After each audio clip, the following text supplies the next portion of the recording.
Selamat pagi saudara-saudara yang kasih Tuhan, Shalom, damai di hati.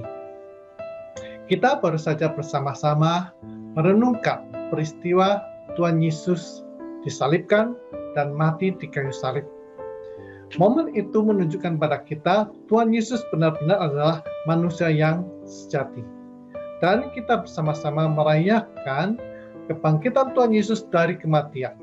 Kubur yang kosong menunjukkan pada kita bahwa Tuhan Yesus benar-benar adalah Allah yang sejati.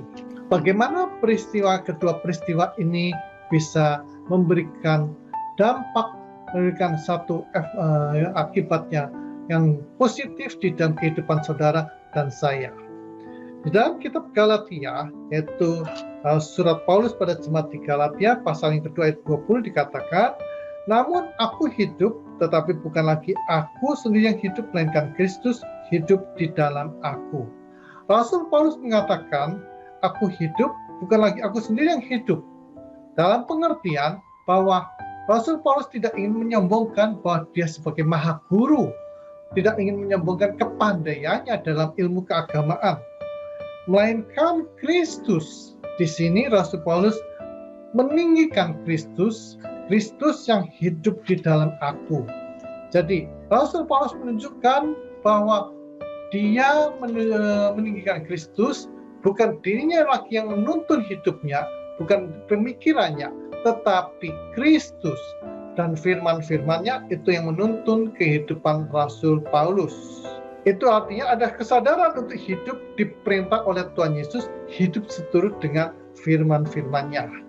Lanjutnya di dalam kitab Galatia pasal 2 ayat 20, dan hidup yang kuhidupi sekarang di dalam daging adalah hidup oleh iman dalam Anak Allah yang telah mengasihi aku dan menyerahkan dirinya untuk aku.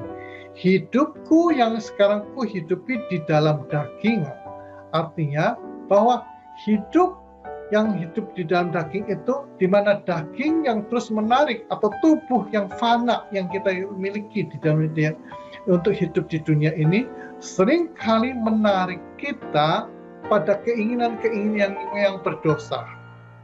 Nah, keinginan-keinginan yang berdosa yang dikarenakan ke tubuh kita itu, maka itu kita bisa matikan, kita bisa hentikan hanya dengan cara meninggikan Kristus di dalam hidup kita. Bagaimana caranya? Adalah kita mengundang Kristus untuk masuk di dalam hidup kita. Mengundang Kristus untuk masuk di dalam kehidupan saudara-saudara. Mengundang masuk artinya juga mengizinkan Tuhan memerintah kehidupan saudara dan saya. Dan kita perlu juga menundukkan diri, mau mengikuti apa yang Tuhan inginkan, apa yang Tuhan tuntunkan di dalam kehidupan kita melalui firman-firman-Nya.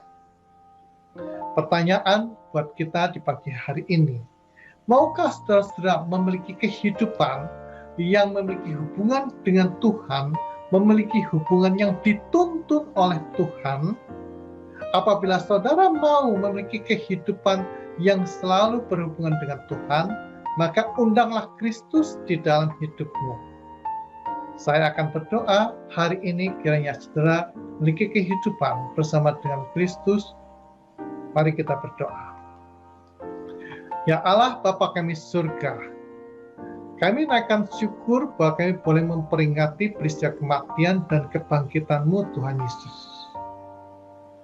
Dan biarlah peristiwa itu yang menunjukkan pada kami kemahakuasaan-Mu Tuhan dan penebusan-Mu atas dosa kami, juga berlaku buat setiap kami semuanya di zaman ini. Masuklah di dalam kehidupan setiap kami hari ini. Masuklah dan biarlah kuasa-Mu Tuhan yang menuntun hidup kami. Dan biarlah kami juga mau Engkau tuntun. Berkati hidup setiap kami di hari ini. Di dalam nama Tuhan Yesus kami berdoa. Amin.